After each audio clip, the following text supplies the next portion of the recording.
Welcome back to the channel. We had a massive run on the day. SPY's hitting almost 462. You had a nice little dip, but of course you're maintaining this run on the bull trend, and bulls look to have complete control based on volume.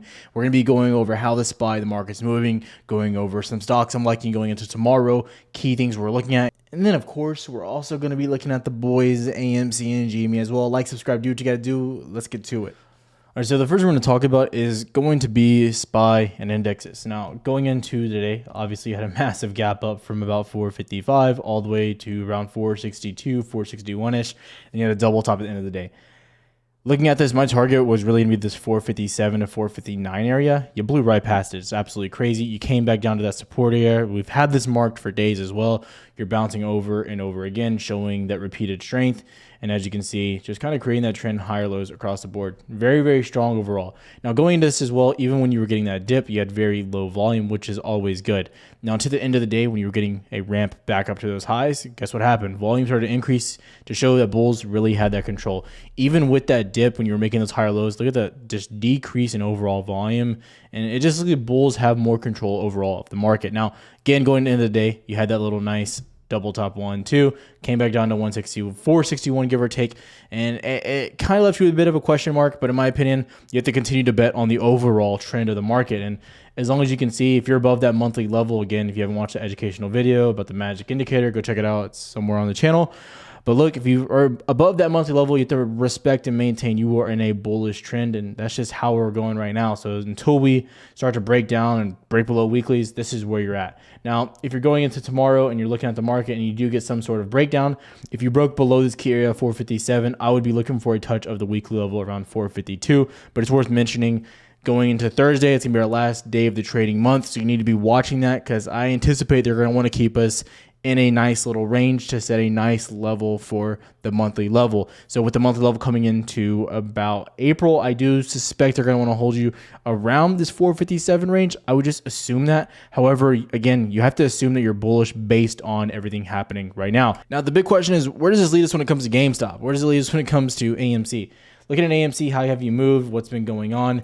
Today was a really interesting day. So if you were in any calls, anything like that, my personal ones, again, they went from $2.64 all the way up to over $10 when you hit this $200 marker up here. Perfect touch, and he came back. Now, you have lots of areas, key zones, so I got to be pretty quick and describe what's going on.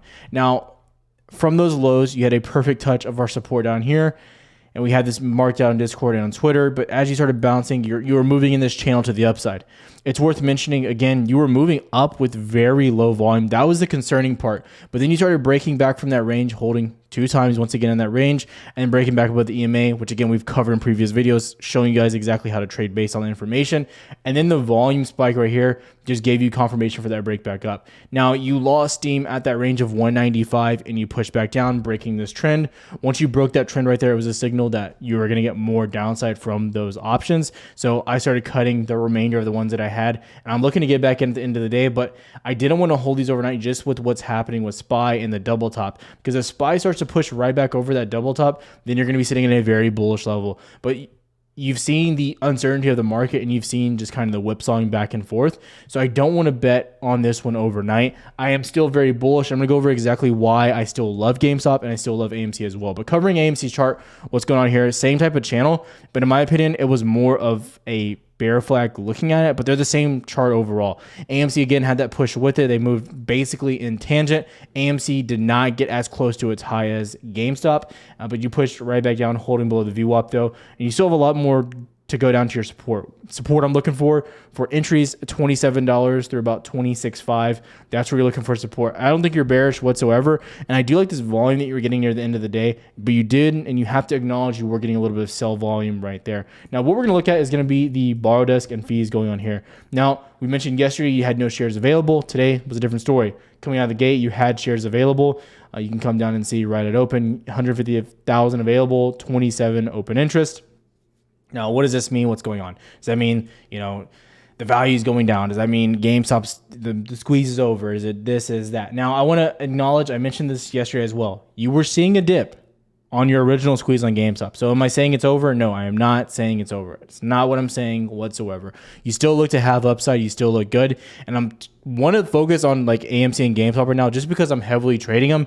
And over the past 3 or 4 days, it's been some of the easiest trading possibly of all time. And for people saying that options are ruining the value of GameStop and AMC, I don't know what to tell you. All I got to say right now is that there's over 500,000 contracts almost being traded every single day on something like AMC and GameStop. And they're going to continue to do it. So if you want to sit back and say and point fingers that that's ruining the value of your stock and that's the reason you're not squeezing, then you can sit on the sidelines. You can not make money. You can just hold your shares and hope and pray that things go well. Or you can start taking advantage of the situation given to you and taking profits and making money on the options, holding your stock, adding to your stock position. And that's been the point of the channel for the past year, and trying to educate people on how to make money on the plays to add more to their stock position if that's what you aim to do. That's the point. So going in here, and GameStop, you're still sitting very high, almost 23%. You still absolutely love it. That can start bouncing up anytime. Again, it's worth mentioning that when you come back down here, look what happened last time. You were at 9%. You came back with more shares, went down to 7%, popped back up to 8%. And guess what happened? You went back up to almost 30%. The same stories. It's the same story over and over. So unless you start really getting a lot more shares available and that goes down, that's what I'd be looking at. AMC, same story here. It's not as pretty though. So you're staying at 1% borrow fee. Available shares, very, very low. Looks still good. You still got to like it. You want to see an end of the week, and we're going to talk about this here in a second, but you want to see an end of the week close above 30 because that's going to almost guarantee more gamma going into next week. And again, snowball, snowball, snowball. That's what you want to see. Now, going into stocks that I'm liking, well, looking at the market in general, I got to give you guys other opportunities as well. So what I'm looking at, I like Baba. This is going to be my short opportunity if we open up tomorrow to the downside. So what do I mean by that? Let's say tomorrow the market opens up bad. Are you just going to sit on your hands? Are you going to trade AMC and GameStop to the downside? Are you going to short it? Are you going to get puts? Well, I'm going to give you an opportunity to trade something to the downside if you open up bad. So what I'm doing is I have this clear trend line and higher lows you've been forming for about the past half week, 3 or 4 days, moving to the upside. If you start to break below this level, I'm going to target that weekly level at around 113.80 with the highs of about 114.25. I'd be targeting weekly puts down to the downside. Now, I'm not looking to get puts if you do not break below this level. But what I'm aiming for is to get a rejection at around the VWAP and around the ADMA, which you're already getting right now. You want to see that downside pressure. If you don't know, Chinese stocks are already running pretty insane. You've had massive volume, and I'm looking to capitalize on the pullback here. You also have declining volume as you're moving up as well. Things to be looking at. Now, also, I'm going to go over a Robinhood, HOOD. This was, again, a money-making opportunity. Super, super, super easy.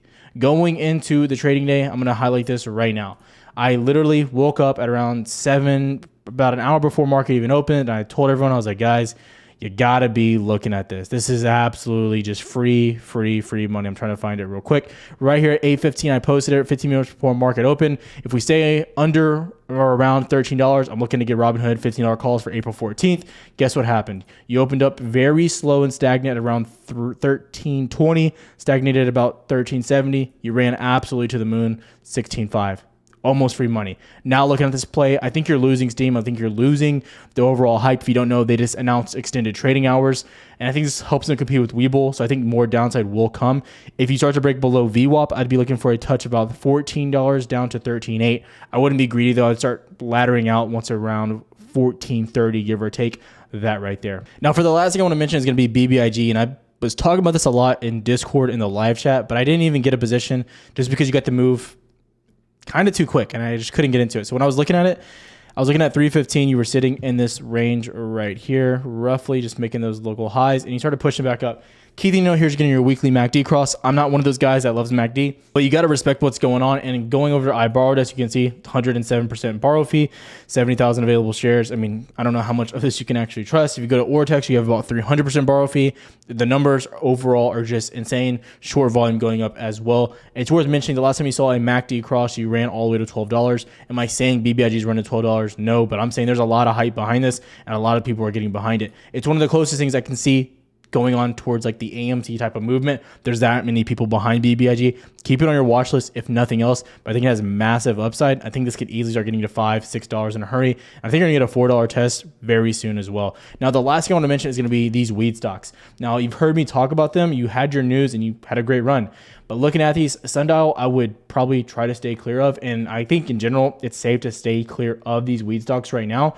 But I want to just address for all the people thinking it's time to go all in because weed's about to get legalized. There's a few things you need to be looking at. One, you are kind of topping off. You need to break those local highs to even get further. So that's when I would be looking for some sort of entry. You are making those higher lows. But what I will say again, is the House voting on it and passing it. They've already done that. If you don't know, they have already made that a rule. They did it previously. Now they're re-voting on it again. It has to get back to the Senate and then go to the president, et cetera, et cetera. This isn't a legal cast, so I'm not going to spend too much time on that. But it's a voting year for senators, and it's going to be a big voting year. The Democrats want to retain where they're at, so they're not going to take too big of risk. So I don't see them passing this right now, specifically when we're looking at these type of votes. Now, presidential election, obviously millennials are becoming a bigger threat for votes and to kind of win the presidency. But looking at senators, less millennials are voting. It's just statistics looking at what's going on. So senators are going to want to be pretty conservative. That's my assumption there. But looking at this, if you start breaking the higher lows, I think you have massive downside, at least a touch of 730. But I'm just saying this could get really violent towards the downside. But also you need to be looking at IWM, and these kind of are just running like crazy. IWM perfect test of 210 roughly right there, and then coming right back up. You're looking absolutely bullish on small caps, so be careful if you're thinking about trading some of these. Like I said, it's a lot of uncertainty, and I bet what you're betting on specifically in this sector, you haven't thought it all the way through. So be thinking about the legal side of it as well, and who's going to benefit politically, especially if you're looking at these stocks. I'm not saying go too fundamental heavy, but spend the time and think about it from a political point of view, because if there's one thing that we've proven in this country, that everything revolves around politics. That's what's happening in Ukraine. That's why we're not involved in that war. And that's really what's going on with oil as well. Politics, politics, politics. Money does crazy things to people. I'm telling you, this is not even about weed being legalized. This isn't even really a matter of if they really want it to be legal. It's all about votes and staying in office. That's my opinion. AMC, GME, BABA, Robinhood, Tilray, the weed stocks in general. That's my viewpoint. Like, subscribe, do what you gotta do. More videos coming out tomorrow. And remember one thing, we run the market. I got no drip in my pocket. Must have forgot it, or maybe I already lost it. Don't gotta